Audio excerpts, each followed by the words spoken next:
Okay. Okay.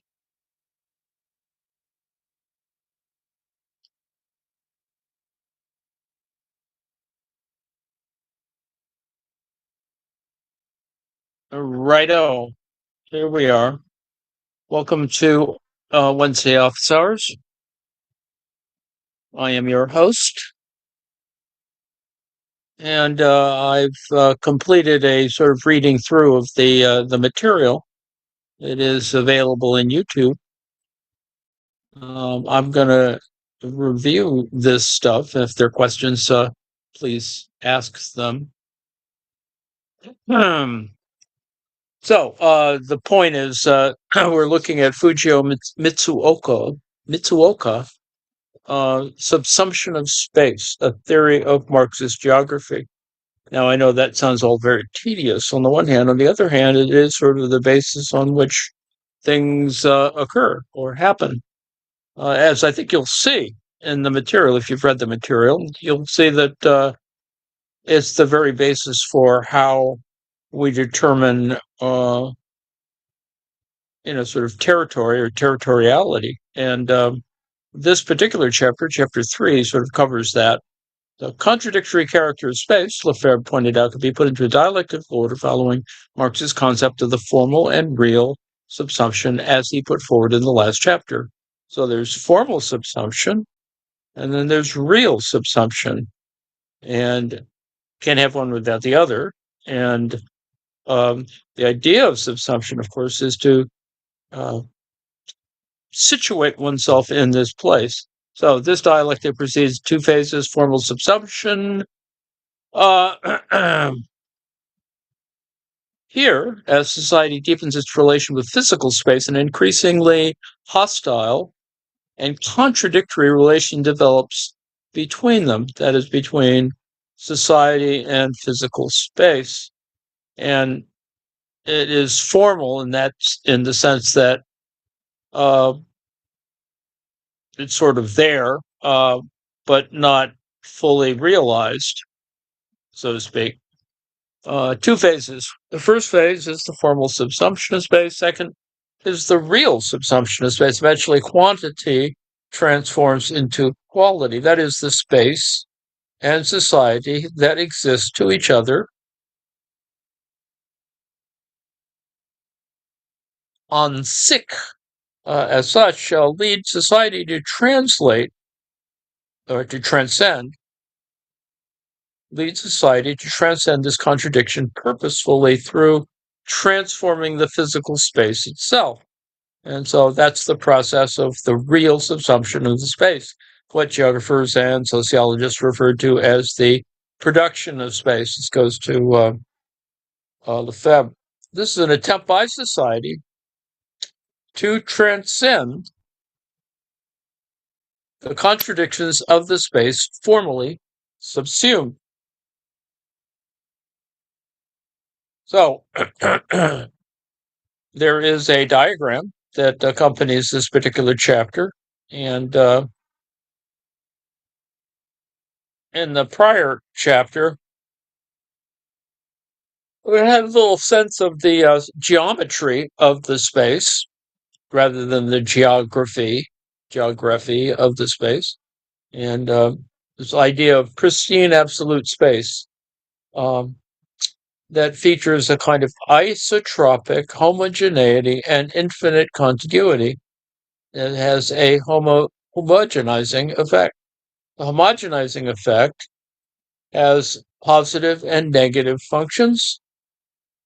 This idea of a kind of functional subsumption, might be a way in which we could think about it. Providing the economic and social basis of existence indiscriminately to any social entity. And as it is, it becomes a contiguous, and I explained this in the video that I made is that it becomes a contiguous container that confines things and action. Now, that needs to be further explicated. This idea, what is it, a box? Is it a frame? what are the issues of sort of boundedness that come with it.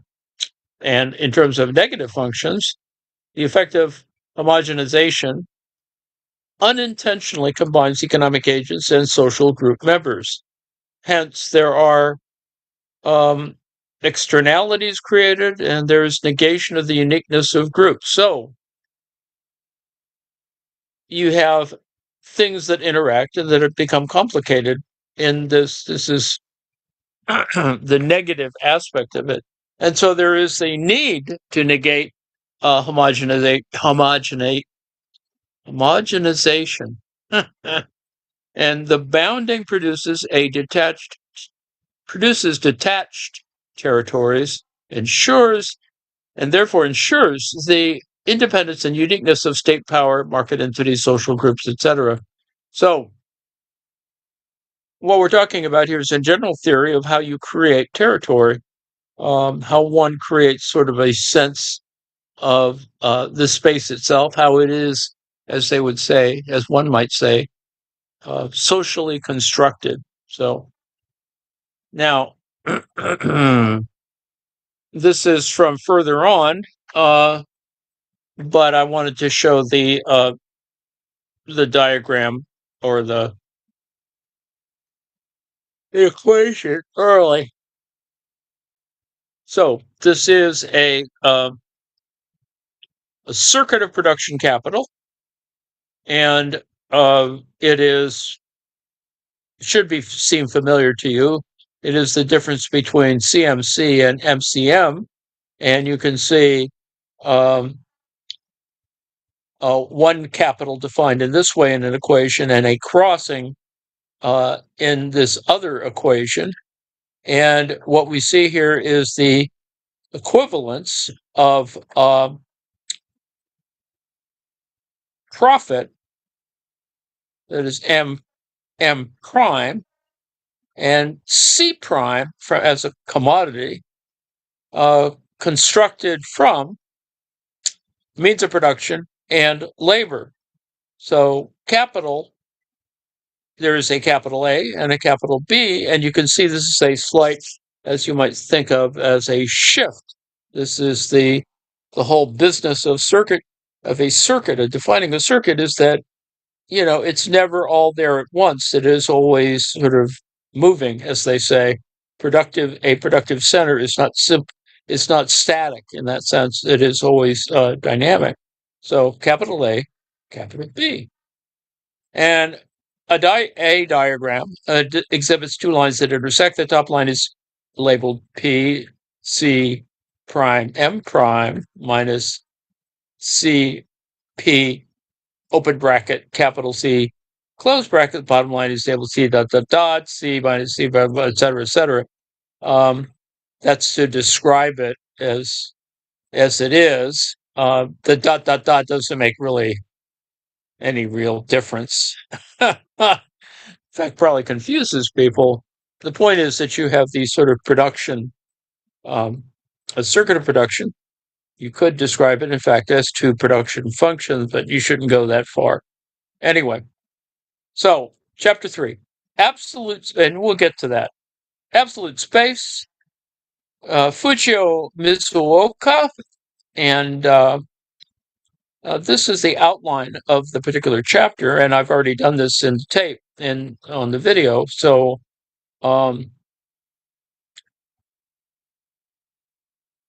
hopefully you can get a sense of what this chapter is about. The idea is to talk about territoriality and the way in which it is sort of created or realized.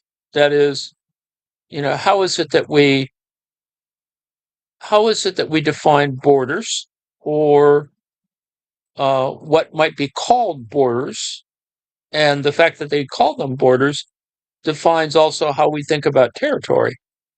Now, hopefully that seems a little more obvious, and I used some examples in the video. So the dialectics of absolute space and its subsumption into society. The homogeneous and all-embracing nature of pristine absolute space has the social implication of liberty, equality, and fraternity. It also has homogenizing power. Homogenizing physical power.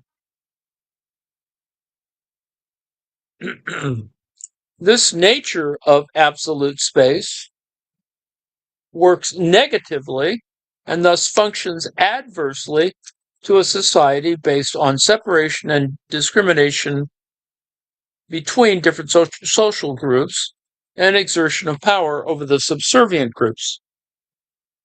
So, a new configuration of space is then produced. Those in power attempt to negate the contiguous and homogenizing nature through bounding or imposing boundaries. Fragmentation and differentiation of absolute space thus ensue.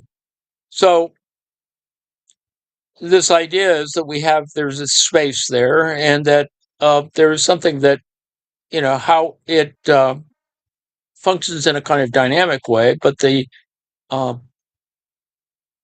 because it operates in a contradictory fashion, or a oppositional fashion, it um, it creates tension or conflict. And so those in power attempt to negate the contagious and homogenizing nature through bounding or imposing boundaries. Fragmentation and differentiation of the absolute space thus ensue. This idea is not simply about the imposition of actual boundaries, as in terms of, for example, putting in a fence or something, but rather it is more about how we think about how it is constructed, in the sense that um, you sort of acknowledge that these things exist, but in some cases they don't have to be physically there. A property line is never fully drawn in that sense. So, 3.1 introduction. This chapter explains the process of subsuming pristine absolute space and the dialectical contradictions embedded in the process of its real subsumption. So we're seeing this movement or moment between the formal and the real, and this process of formal subsumption of space entails contradictions, as I've mentioned. In the dialectical process of transcending these contradictions, a heterogeneous configuration of space emerges.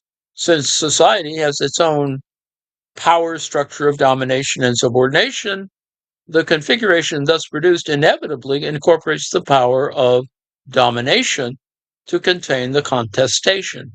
So this idea, has this idea. Society has certain structures within it, and it's unfortunate or fortunate, or however, it just exists as a matter of history, that there are that domination and subordination are sort of features, not bugs, in the in the world. The configuration thus produced inevitably incorporates the power of domination to contain the contestation. And lest you think that that's unimportant, it's pretty clear that the relation between Ukraine and Russia is, in fact, this domination and subordination problem. Um, and, many other structures are created to sort of imagine what is the space of Ukraine. Why is it that the Russians want to get rid of, erase Ukraine, essentially erase Ukraine's culture, and you can see that when Russia says they want to do this, they do it simply as saying, well, we're just going to have to create this law that does this, and Ukrainians don't exist, and that they all should learn Russian or whatever. And it's not as clear as that on the one hand. On the other hand, that they exactly state what they're going to do from a domination point of view. And so hence the space of Ukraine changes. Or it's an idea that the Russians cannot allow to continue for whatever reason, for largely imaginary historical reasons, considering that Ukraine has actually been around longer than Russia, and that there is no argument that, from a sovereignty point of view and from a linguistic, you know, grouping, you can't justify doing that. I mean, you can try to do it, which is what they're doing, but the reality is they can't do it, and so that's um, the kind of contradiction that we already see in front of us. All right, negation of society by absolute space and externalities.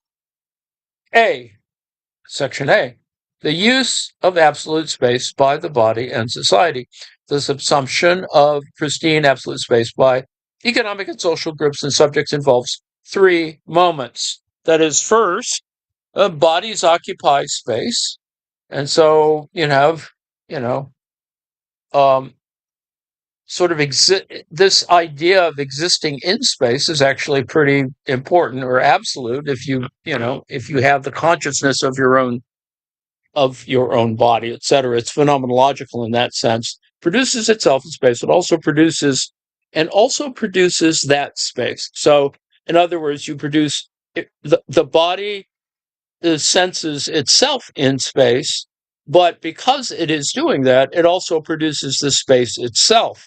So, our position in the world is, in fact, always kind of differentiated in that sense in a spatial context. Now, I know that sounds all kind of, whatever, flaky, but you need to get a sense of that, one's consciousness exists in the world. And we know that the fact that we are aware of it makes that space real. And of course, you can get into a regress on that, but it really is a kind of sense of the physical dimension of a body immediately determines the extent of absolute space occupied, and the occupation must be exclusive.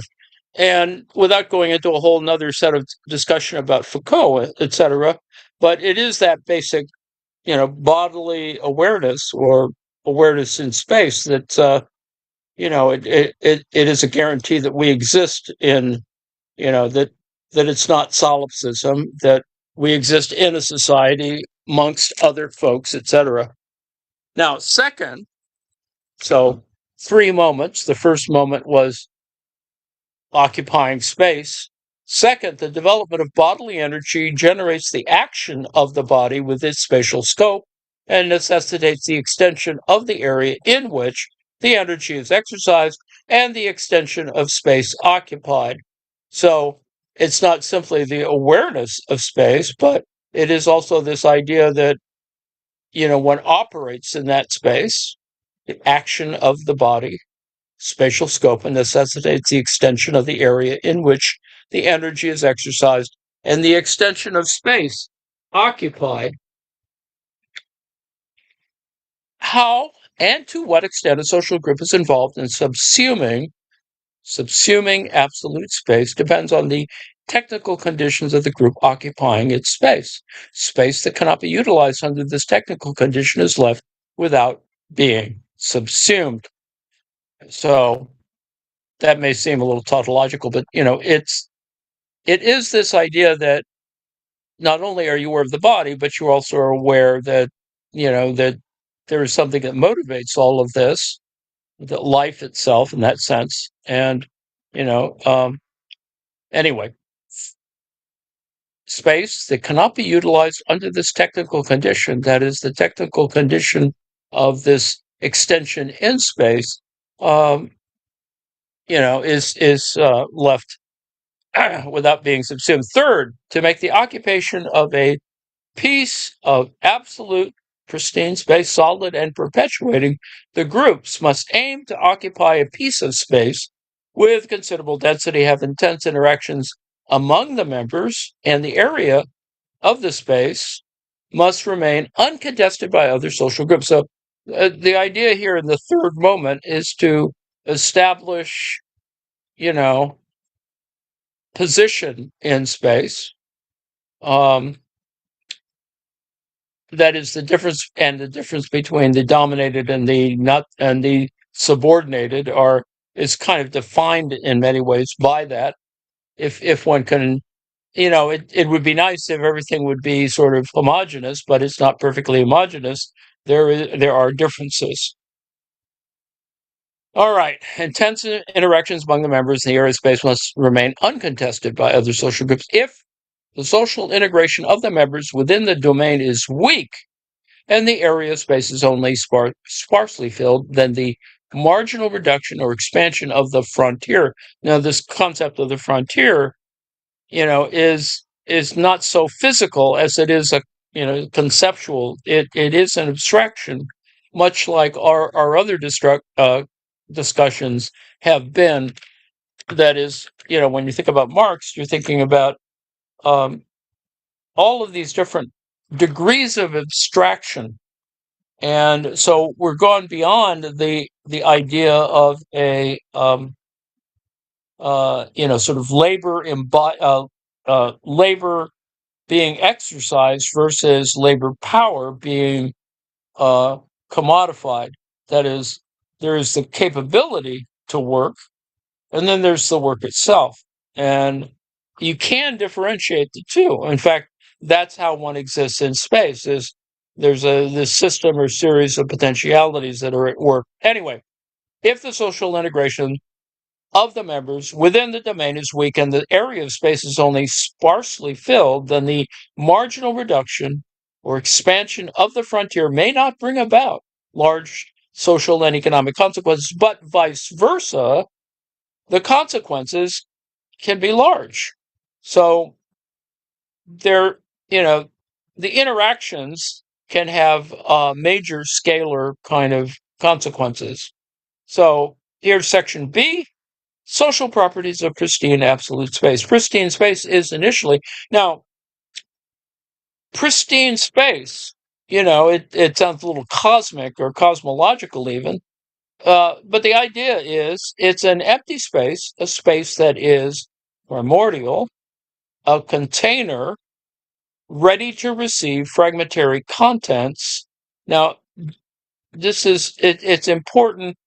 If you're describing an empty space, a space that is primordial, how can it be also yet a container? So you have to already think of this in a system of abstractions, but this is no different than, say, thinking about a black hole, of which we don't know very much, but something is going on, and yet it is not purely, defined as a black hole is not a pure container. I mean, in fact, if you entered it, you might not really know where the container begins and ends. Anyway, a container ready to receive fragmentary contents, a neutral medium into which, this is pristine space described, a pristine space is a neutral medium into which disjointed things, people, and habitats might be introduced. So a whole bunch of things that are possible in there. And, perhaps it means more in the French, but this is Henri Lefebvre, whose work on the production of space from the 1940s and 50s, etc., sort of defines a certain way of thinking. And yes, it is a more structural way of thinking about things, people, space, time. But in fact, these are the things that kind of inform any kind of spatial kind of construction, more specifically, geospatial construction. All right. The contagious property of absolute space is neutral to society, accepting any substances and any acts equally without discrimination. The pristine absolute space of these properties provides a container that supports the existence of what we were talking about before, economic bodies, groups, and the market mechanisms themselves. This is the first instance of discussing market mechanisms. Now, the idea of a market is not necessarily identical. It is a kind of abstraction already. We don't define it by the components of it necessarily. but in fact by the interactions. This is the Marxian thing about exchange, so that it's defined, in fact, by the activities and not so much by the physical objects and material objects themselves. The isotropic property of absolute space allows any subject in absolute space to move in any direction. Now, that's sort of a given from the prior chapter. Together with the isotropic and contiguous properties, absolute space provides a physical relation that makes everything enclosed herein homogeneous. So what we're trying to define here within the context of a pristine space is that it has contiguity, it's connectable, it is fluid in that sense, but you're also part of the fluidity of it. So all subjects and people placed in absolute space move toward homogenization.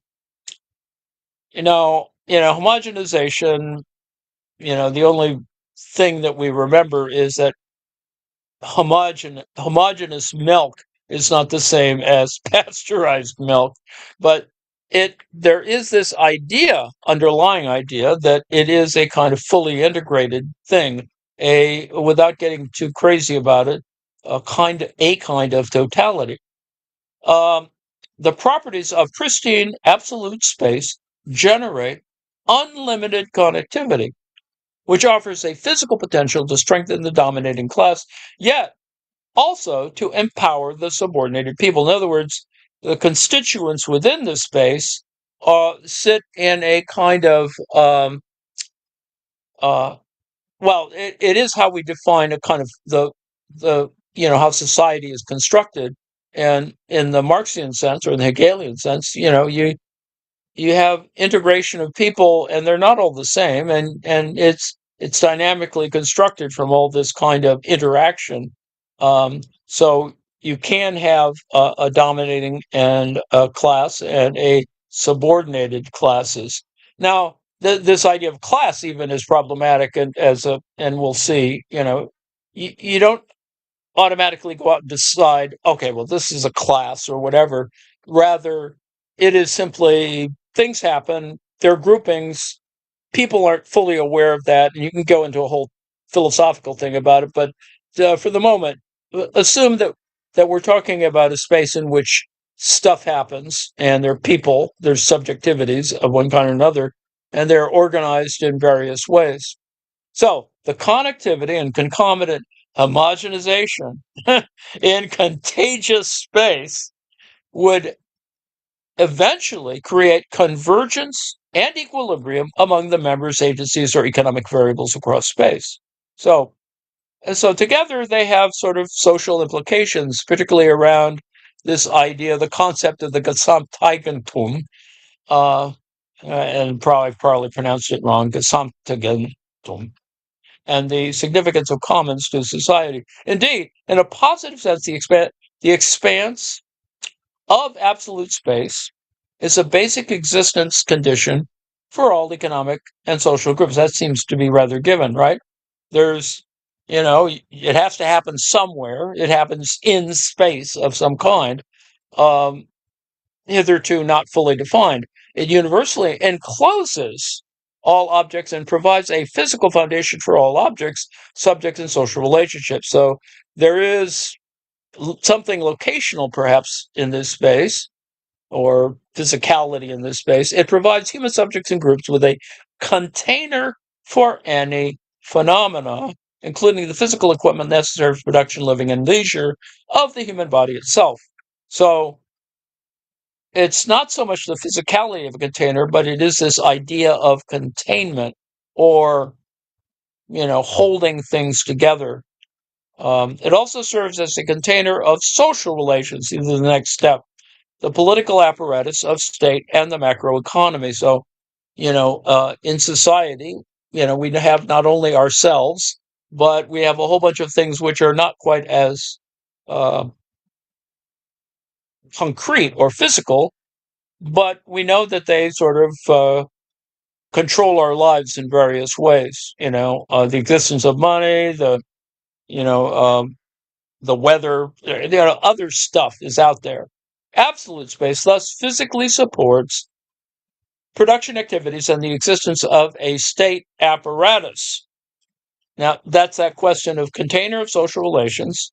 So a state apparatus is kind of implied in the idea of a kind of absolute space. We do this, right? We stop at stop signs, etc. Thus, absolute space embraces a social connotation similar to the slogan of the French Revolution. This is the problem of defining, democracy in that context: liberté, égalité, fraternité.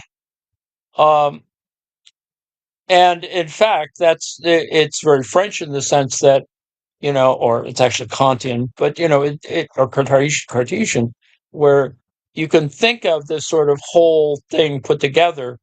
It is why monarchs think that they are the state, and everyone is simply some sort of familial extension, which is false. But needless to say, there's that delusion.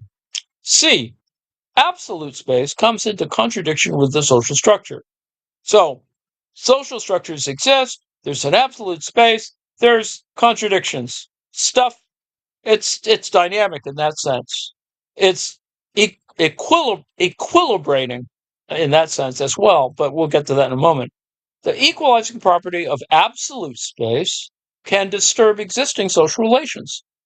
Economic and social actors and social groups have their own social structure or organization. They always strive to maintain their own identities by avoiding any social interference. So, this question of identity is always at risk, and there's an entire body of researcher studies on this. The identity questions, of course, are really important, even more important from a point of view of this idea of difference and, the other, et cetera, et cetera. So,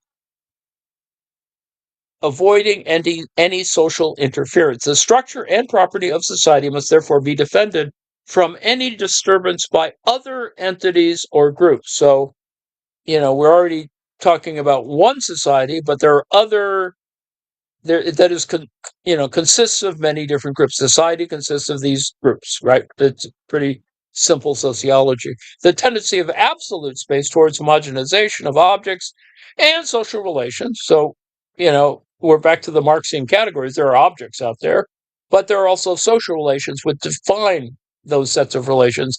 Contained in the contiguous absolute space has therefore a negative effect on economy and society. In other words, interference is sort of part of this thing. Stuff's happening. It's like Brownian motion, right? There's stuff ping-ponging around. The pristine property of absolute space, therefore, comes in contradiction with a society because it interferes with the integrity of a social group or a market agency that strives to make itself wealthier than others and that does not want wealth to flow to those who suffer from poverty. And you can already see this, right? Republicans hate poor people. They do. They want to, they assume they can get rid of them and that all that you need is wealth.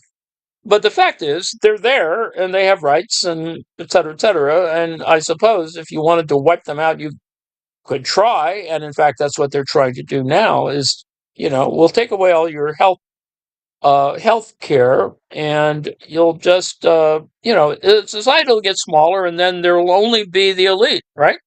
I mean, truly, that is what's going on.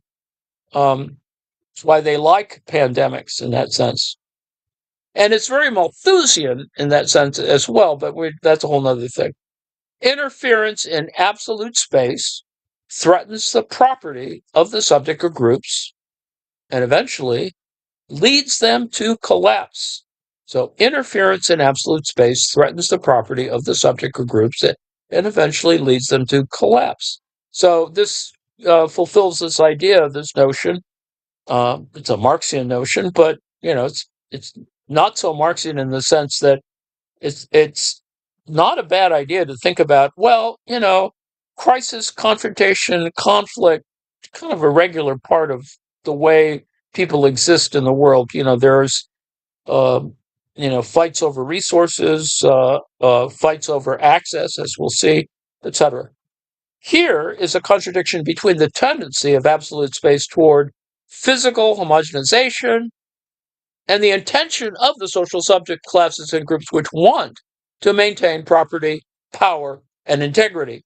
So you can see that we're already at loggerheads. There's something that come in conflict. You know, there's the issue of property, power, and integrity, which are not democratized in that sense, but rather they're part of the question of conflict. And some people unfortunately, they define their lives by, power, um, to maintain their property and integrity. And well, we'll see that further on. D, as in dog. D, externalities. Absolute space destroys the market. Now, that's a pretty broad claim, and but I think you can hopefully see what's going on here. That is, there's a tendency towards physical homogenization brought about by the contiguous property of absolute space, comes in contradiction with the tendency towards homogenization through the equilibrating process of the market economy. So there's a conflict. There's two kinds of homogenization going on here. It's not a dualism. It's just simply that there are these two entities that become problematic. Now, economists saw this problem as a challenge to their theory and thus devised a new category. Neoclassical economic theory presupposes that all economic relations operate through competition among economic agents, leading to an equilibrium in the market. In other words, and this is where the problem of analogy comes in.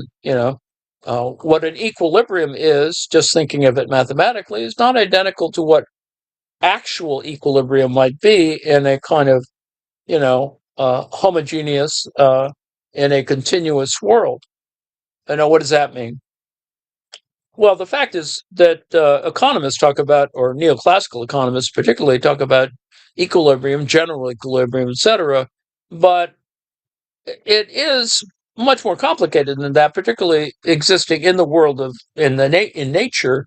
You might think of equilibrium as something broader than that, and that's what Engels is talking about. This idea that nature, and particularly biochemical nature, comes to different equilibrium is sought in a different way. Our tendency to think of equilibrium when it's described in an economics course, for example, is to think of it as somewhat reified, and that you could it's there. On the other hand, it's probably more like chemistry, where you have an equilibrium that's achieved because different reactions come to a kind of stabilizing point. And now that doesn't mean that they're not doing anything. It just means that they're, at a certain moment, they could be stabilized. If you added more oxygen, it would blow up or whatever. So one thinks of equilibrating as that kind of idea. Now, however, when a good is placed within the equilibrating tendency of absolute space, a physical relation without money as the medium of transaction outside the market emerges between economic agencies. So embodied within that one sentence is the entire discussion that Marx has about, there's, commodities, there's, interactions. The commodities are, a broader combination of stuff, and there's a kind of fetishism and all that other stuff. But the important point is that money ultimately comes to abstractly represent all these things, which allow us to deal with notions of commodity. And that's why it became important for Marx, is that we don't think of capital as simply money. We think of it as other things. And the commodity relation is actually kind of important because it's part of a larger system of abstraction, which, it on the one hand depends on competition and markets. On the other hand, it represents a whole other dynamic that is described by this kind of set of contradictions or struggle. And now, our author here doesn't talk about it quite in that way, but you can imagine sort of that motivating factor, which we started the chapter with, is kind of what's going on. So when a service or good is in a contiguous space, an individual or economic entity within the spatial range of a service or good can enter the area in which the service or the good is available without paying a fee and consume the good automatically. Now, I know this sounds really complicated, but, imagine a pasture, right? A piece of land, and you've got cows and blah, blah, blah. Therefore, it is impossible to collect the fee for the service of. Now, I've automatically shifted the what the good was. Um, there, but lighthouses are the standard example. It's a microeconomic example. It's used by Ronald Coase in his description of how you can talk about costs and a bunch of other things. A microeconomic system is how do you account for public goods? And a lighthouse is a public good, and it provides a service. You don't crash on the rocks because the light's there and sort of can tell you where you're not supposed to go. Now, note, of course, we have exceptions to this now with more advanced technology, GPS, blah, blah, blah, blah. And so we might not actually need a lighthouse, although I would assert that you really do want to deal with the actual world out there as opposed to rely completely on GPS, as we've discovered when uh, stupid people rely too much on the GPS to tell them, make a left here, and they go right off a cliff. And I don't make this stuff up. It happens. And the trade relation between, and let's get back to this, therefore it's impossible to collect the fee for the service of a lighthouse. And the trade relation between market agents and the concomitant process towards market equilibrium are not established. So there's there's a kind of disruption in here. There are things that are out there that are problematic. The tendency of absolute space to homogenization creates physical relations outside the market. This is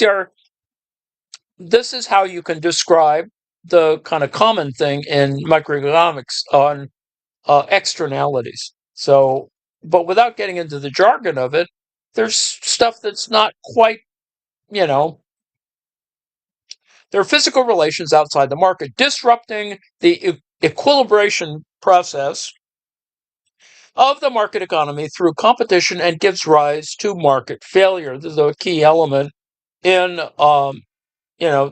economics, and the idea that market failures help to define.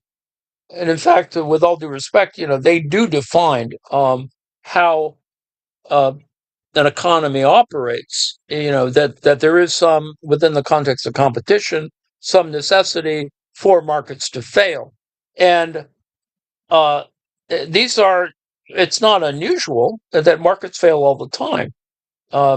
They fail in a variety of ways. And you could say that in the stock market, it's completely filled with, every moment has not only, success, but it also has a ton of failure, which describes the current, sort of Bitcoin market.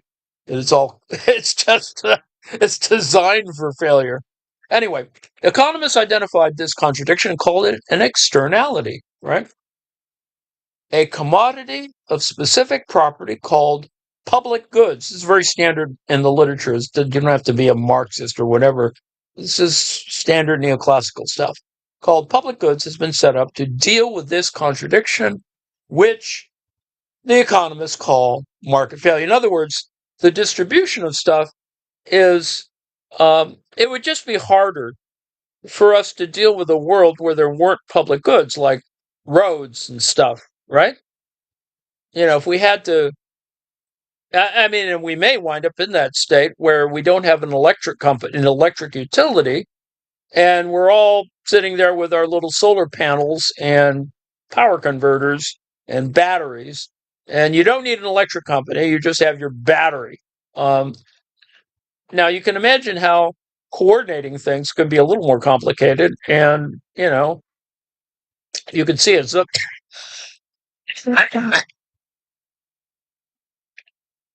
you could see at some moment that standardizing that could be a problem, and etc.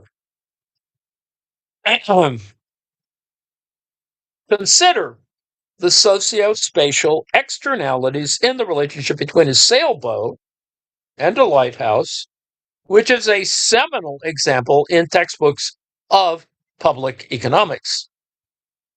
Goods possessing properties for which it costs nothing for an additional individual to enjoy their benefits, and it is generally difficult or impossible to exclude individuals from the enjoyment, are termed pure public goods, and the government is invited to supply the good to avoid an undersupply of this good. So, in the current context, what Mondami proposes for New York in terms of free transit, free transportation, at least in the bus system, is it does create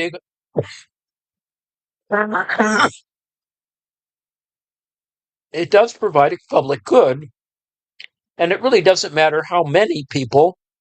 In fact, the whole business of requiring money and collecting money and et cetera, et cetera. I mean, you could still do it. You could do it with magnetic cards, and that's how it operates now.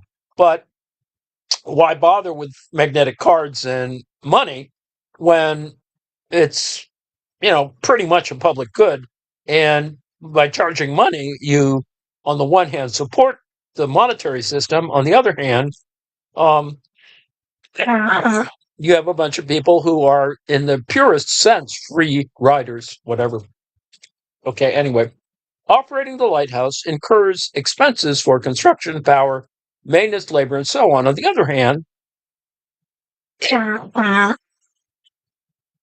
ships may be wrecked if there are no lighthouses, aside from our little GPS example. Yet, a market agency operating the lighthouse cannot collect a fee for its service from the operator of a ship each time it navigates into the spatial range in which it benefits from the lighthouse because of the spatial contiguity of the area it serves. In other words, there's a certain necessity if you're on a boat and you're trying to get somewhere and the lighthouse helps you get there. Now, the reality is that with the GPS, you might not need to worry about the lighthouse, on the one hand. On the other hand, you could be out there in the dark looking, sailing your ship, and get really screwed if your GPS is not accurate. All right, anyway, here one can discern the problem that the physical action of homogenization in absolute space is not compatible with the action of equilibration or homogenization through the market competition. You can see that there's an incompatibility of physical stuff, as I just described it, with other stuff through, competition. This can get problematic. What if everybody, or what if a significant number of people decided they put in toll roads? And you did actually have this in certain places in history, where access to get through a certain area, you needed to get to another location, and there was sort of control over the valley or whatever, and people would charge you to, a fee to get through, or a tax ultimately. So anyway, we digress. The market mechanism would collapse in other cases too. In market competition, it is the level of price which determines whether goods are supplied to the market or not. Here involves the degree of indivisibility that James Buchanan addressed. Now, needless to say, Buchanan addresses this in a slightly different way, and there are other implications and etc. But let's just look at it from a simple point of view. The supply of a good implies that each good is physically divisible, such as a car or a music CD. If goods are physically indivisible, for example, digital music transmitted through the internet, Spotify, etc., then those who do not pay the price cannot be excluded from its use without, for example, restrictions through user authorization with the password. Some of the issues of For example, Netflix, the initial issues of Netflix, people sharing passwords, etc. For the internet in general, there is no mechanism for price determination through competition for each piece of information. Yes and no, and let's not go there, but this is what people are trying to do. And there are price determination mechanisms from the point of view of electricity or uh, uh, restrictions on channels or provision of digital services, etc., over networks. But anyway, that's another thing. Goods, services, and information become indivisible when they are spatially contiguous. Space begins to determine stuff, or it is a contingency.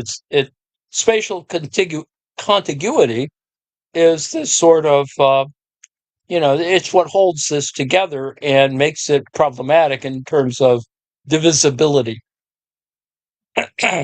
dividability. The contiguity of the formerly subsumed absolute space, you see, we're back to the issue of the pristine absolute space, makes it impossible to produce and supply goods through the market mechanism.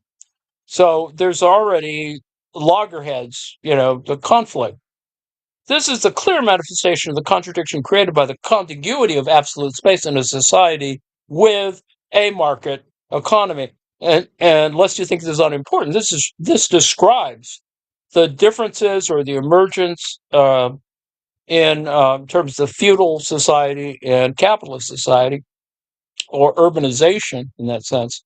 In the case of such indivisible or spatially contiguous goods, supply normally occurs through taxes collected by the government from all its members. Now, if the group which needs the services spreads nationally, then the national tax system collects the cost for the service, whereas if it is local, the local tax system doesn't. For the internet, however, information providers earn profits through advertisements, not through direct monetary transaction with the users. Note, of course, that there's attempts to try and, either subvert or complicate this kind of set of conditions.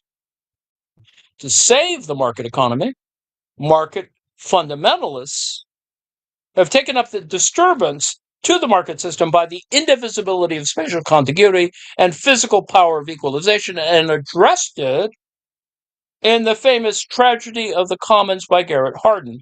Now, let me stop here in a moment, and because it's not fully explicated here, but Hardin is a problem because the standard little example is the Hardin example is sort of grazing, and you at some moment the carrying capacity of a property is exceeded, and it is tragic because you know uh, markets have allowed, or the freeness of the lack of controls allowed the whole thing to go to hell because there's overgrazing or whatever.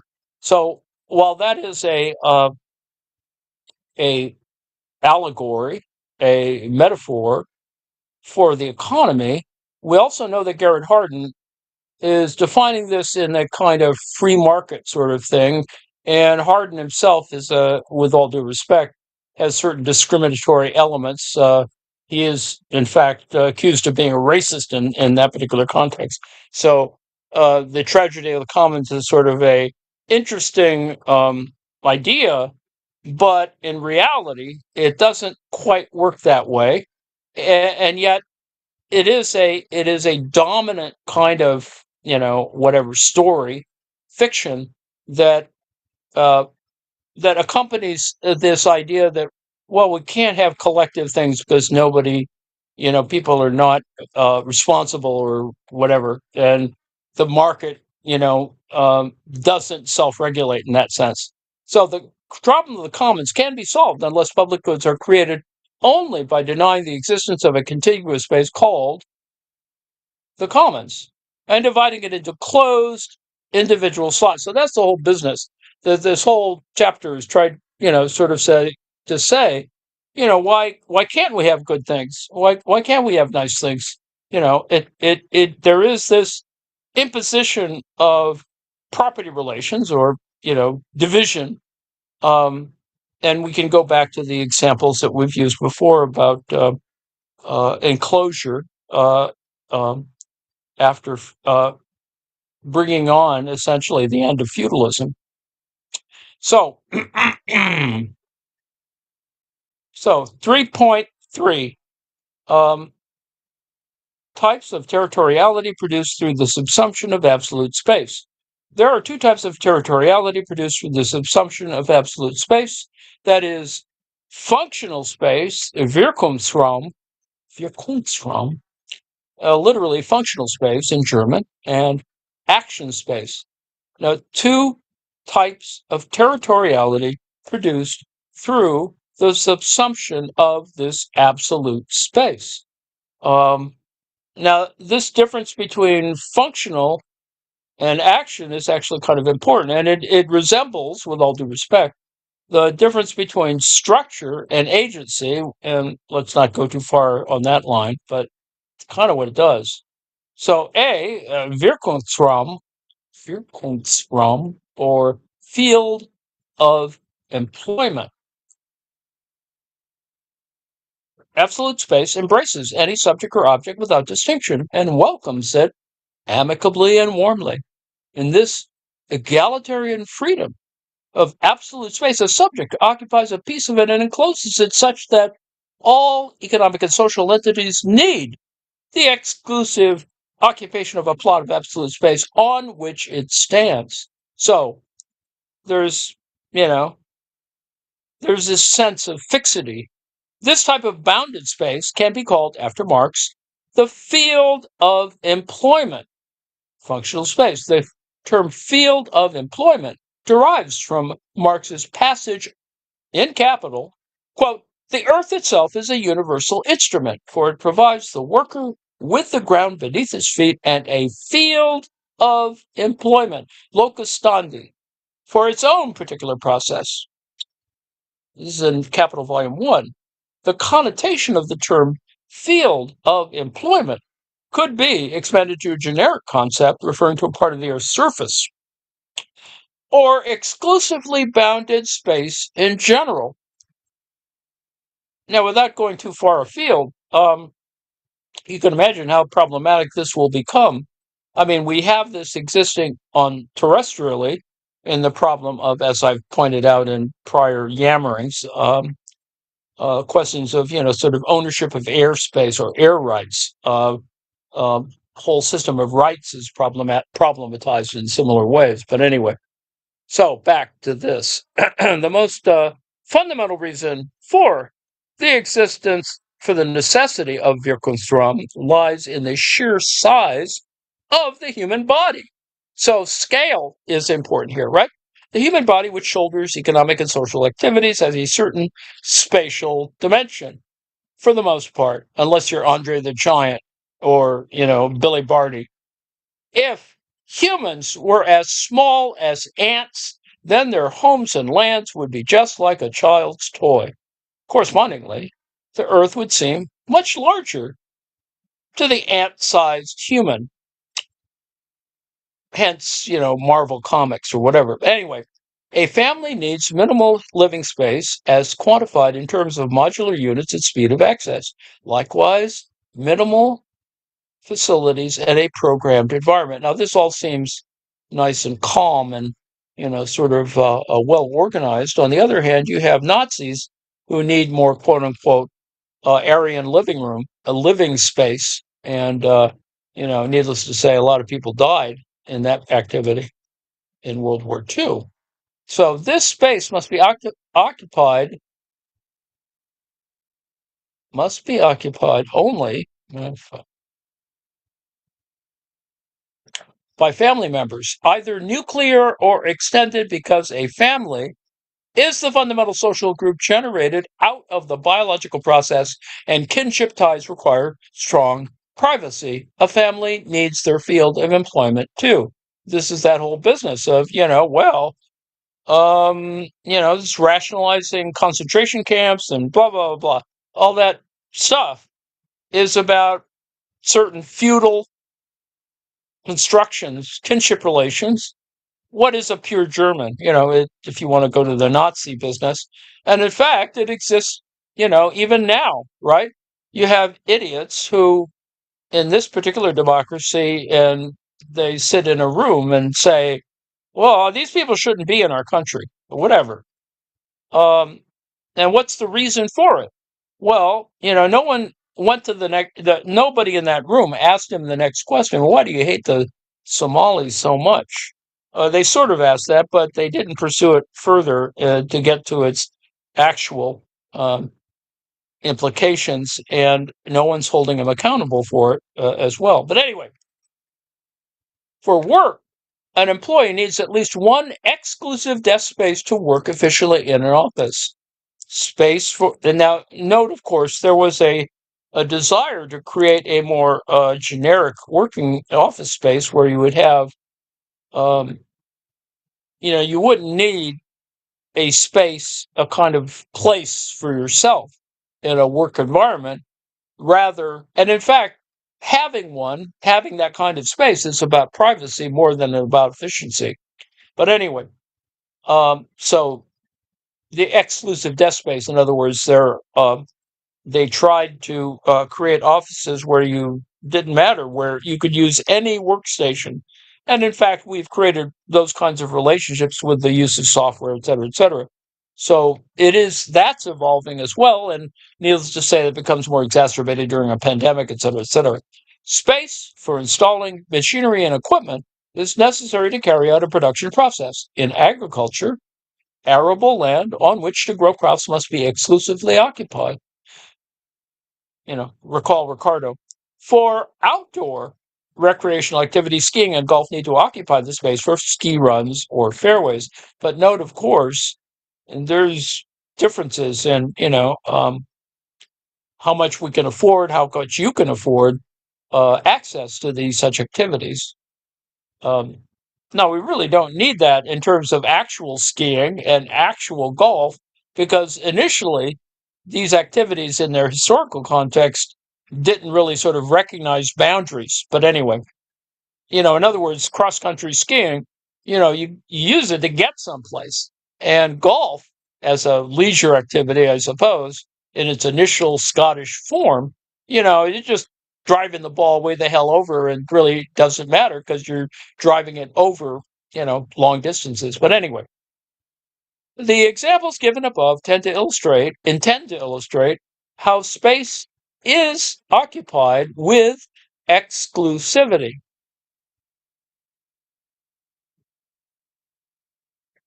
God damn it. In all of the above illustrations, once a subject occupies a plot of space having a certain area, another subject can no longer occupy that same plot. And that seems reasonable, right? The expansion of space required for space allocation is called the area demand of economic and social activities. Flachenaspruch. Flachen. I probably pronounced it wrong again.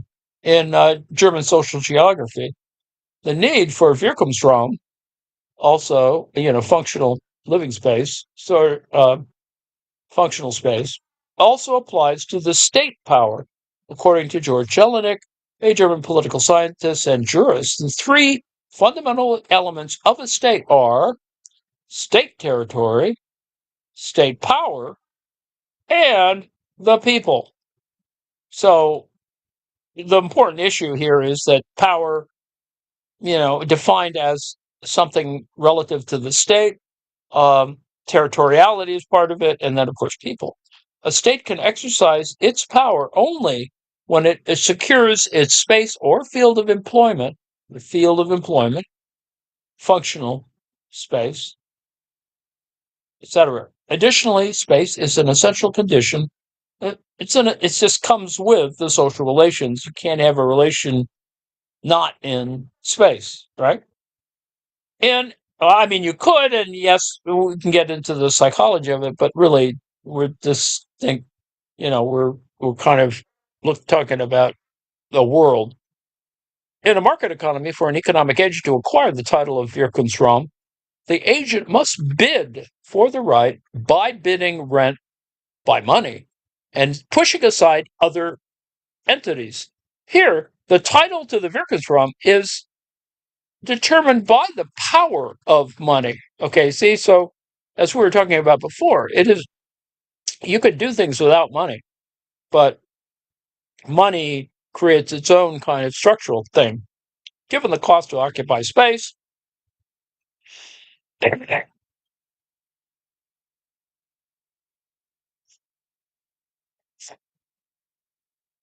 right to the working space becomes a necessary evil for the economy and society in a market economy. So rights to space become a necessary evil from a functioning market economy. All right, so we've talked about the functional elements of this, of functional space, a field of employment. B, action space. So, we talked about functional space and action space. Now we're going to talk about action space. Now, the second of these types is Aktionsraum, or action space. This term originates in German social geography. A spatial process may actually be carried out such that different social groups use the same spatial domain at different times, which therefore does not necessitate the standing occupation of a piece of space. Some are durable, yet others are transient. This is Lefebvre talking. For example, moving cars occupy a road space where many drivers and passengers coexist while moving in the same direction. This is an action space. There is little exclusivity in action space. It's a car constantly on the move, occupies road space only momentarily without occupying a piece of space constantly. Within the extent of the area, space for passage function, that is streets, highways, railway tracks, or airports, must be secured and stably occupied, but the subjects who pass through the space are constantly changing.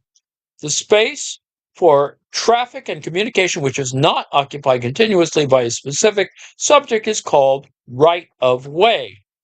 Different agents or activities can share the right of way, and more than one action space can overlap one another.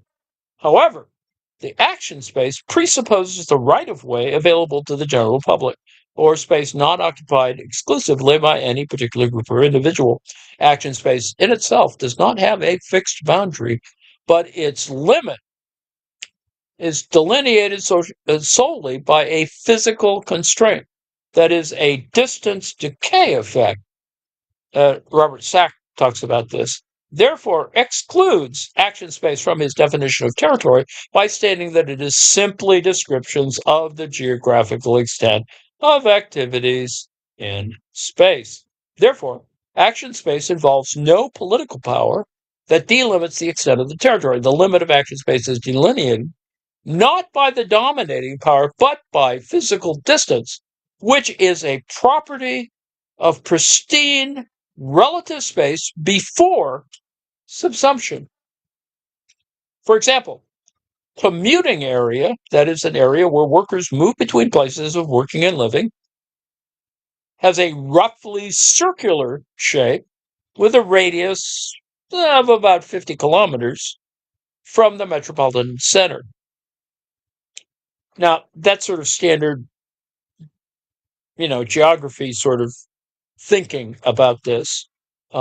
Action space created by the repeated mobility of agencies, activities, or phenomena radiating from the core across the absolute expanse of space towards the periphery. Remember, core periphery is typically nodal, N-O-D-A-L, nodal, in its configuration, as in the case of commuting or emitting of pollutants, which you can see the analogies at work here, right? Congestion, etc. Physical distance, the property of pristine relative space and spontaneous mobility play crucial roles in the production of territory. Action space occurs for a much larger number of causes, selling labor power every day to the job location, commuting to schools, migration, either permanently or temporarily, commodity trade, including contraband, activities of multinational corporations engaged in production or finance, military deployment, tourist activities, the area within which families are customarily related by marriage. So actions of non-human origin, such as the movement of pollutants, or of animals and plant seeds in an ecosystem, also form action space. So there is a ecology and a social ecology in this particular context, or a sociobiological, ecology or whatever. Anyway, for flow to occur, all the public must be granted the general right to utilize the public right-of-way, such as the street or highway, or the right to use public transportation. Contrary to the Wirkungsraum, the removal of exclusivity in the public right-of-way and acquisition of the right to transportation are the condition for the rights to the action space. A right for or to an action space. Physical distance simultaneously generates a distance decay effect of the actions in which the intensity of social or market interaction in the social space diminishes in inverse proportion to the square of distance. So already we're thinking, not only geographically, but geometrically. Space for the actions and social economic activities of humans and movements across the expanse of absolute space manifests a propensity towards spatial equilibrium and egalitarianism to seek an opportunity for higher wages and profits.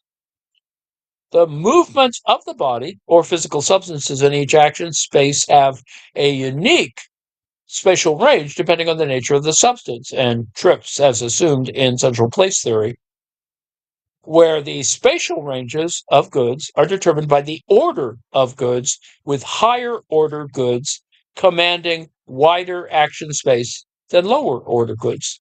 The physical extent of a range is rather flexible and can change for various reasons, including improvements in the means of transportation, growth or decline of the economy, the fluctuation of land prices in the city center, changes in perception of physical distance among the agents, etc. And yes, there's entire literature for this. There's central place theory, location theory, and then there's cells and blah, blah, blah. The range of action space is subject to the distance decay effect, discussed in more detail in the next chapter, as well as the physical and economic capacity of each actor or social group to overcome the distance in relative space. The higher this capability, the greater the potential for expanding its action space towards the frontier.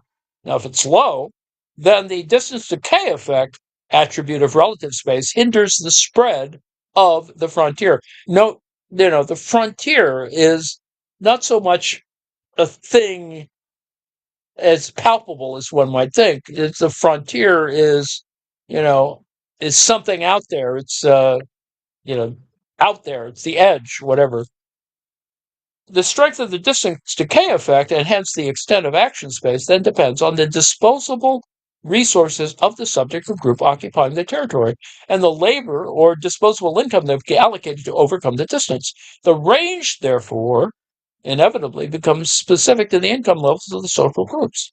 Other kinds of spaces possess a similar property to action space. Herding nomads share grazing space where many herders and livestock freely go in and out. This type of land occupation is called Gesamteigentum. Whatever. In this type of space, the space takes on the property similar to action space. Additionally, in course law, the right of innocent passage in which a ship can pass a foreign territorial sea peacefully so as not to harm the coastal state is recognized, as is the case of action space in marine transportation. And note, of course, bombing ships without provocation can be problematic, and particularly killing people who are just simply in the water after that attack. Anyway, C, action space in the market and abstract space. Money and goods flow across space, but there is no need to continuously occupy this space as the space of circulation. in a market economy also constitutes an action space. So it's important to consider that we have space, production space, the spatial production of space, but we also have this idea that, the actions of circulation within this space are interesting. They're active. They have a kind of motion to them. They are action spaces. A market area is a typical action space in which money is a measure of commodity value and a means of trading goods. Money is as the means of payment, as in capital, is abstracted from any concrete commodity and enables goods to flow freely in the action space of the market. It makes commodity circulation universal by separating it from specific space and time, and transforms action space into abstract space. Now, this is a key moment, and it's really important to consider in the larger question of looking at, why Marx, why any of this stuff. And that is, you have a system of abstraction which helps us to account for stuff that seems either too obvious or you're making up complicated categories or whatever, but there are systems of abstraction that allow us to get a better handle on why things occur the way they do, why people get exploited, why are some people dominated and other people subservient, et cetera, et cetera.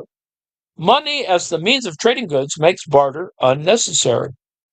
The owner of a commodity need not find a person hereby who owns another commodity that he or she wants for an exchange.